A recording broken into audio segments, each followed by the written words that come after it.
I made $85 of tips in the next 3 months, and I hate to tell you this, but washing cars, nothing against any of those boys that do that, but you can't make $85 in a day doing that.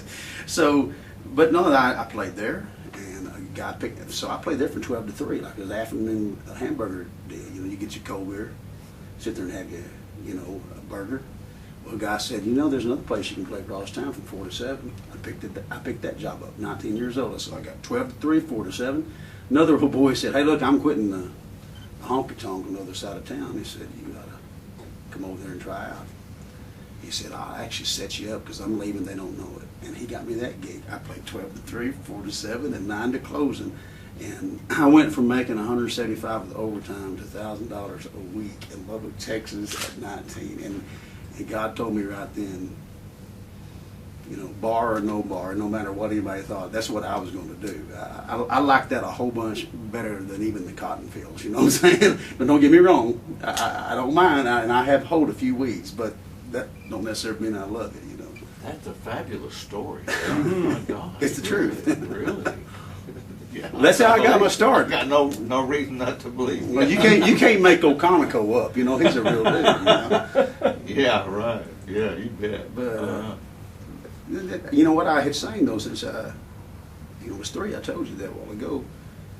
So it didn't take a, you know, it wasn't hard for him to convince me that's what I needed to do. I had always done that. You know, I always sang with my dad since I was 3. He put me on stage, and he sang kind of like, well, he looked like Johnny Cash, so he sang a lot of Johnny Cash, and I was kind of his gimmick, you know. He said, Daddy sang bass, and I go, Mama sang tenor, you know, and I was like the, you remember that Festus? Remember the Festus? Well, I had one of them hats on, and I turned that brim up, and I was kind of like the sidekick. And then I'd take that off, and then at the end of it, Daddy would let me sing an old gospel song. That would let everybody know that I wasn't just a gimmick, that I could actually sing. And God gave it to me early, man. I mean, people knew I could sing when I was just a kid. It's kind of crazy. Wow. What was your dad's name? Daron Norwood. He was actually an evangelist and preacher, and that's all we had. Hugh Jack.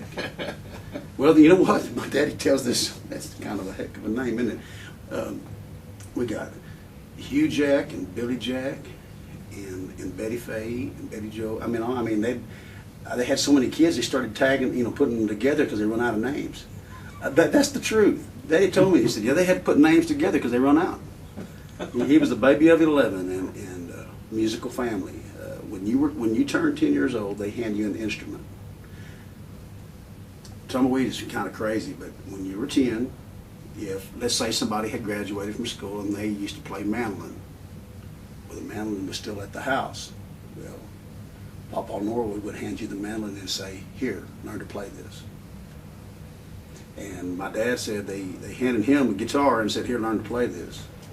But then, you know, all of a sudden somebody else would leave and they say, here, learn to play this. And so he played the upright bass. And kind of crazy, but I still have the old fiddle that started.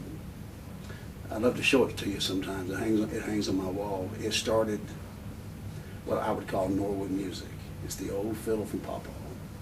Dude, you've heard Paycheck, that song about the old fiddle. Dude, I have that old fiddle.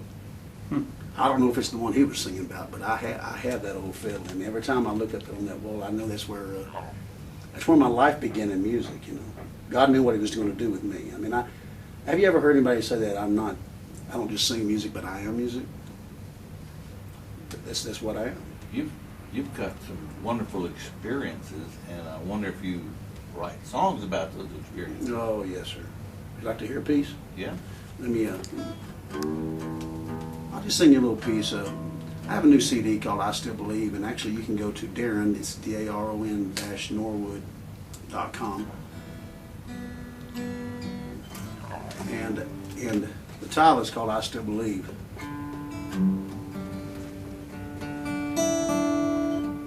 If it's a little out of tune, folks, at least probably it'll sound like there's 2 guitars. That's kind of country music. That's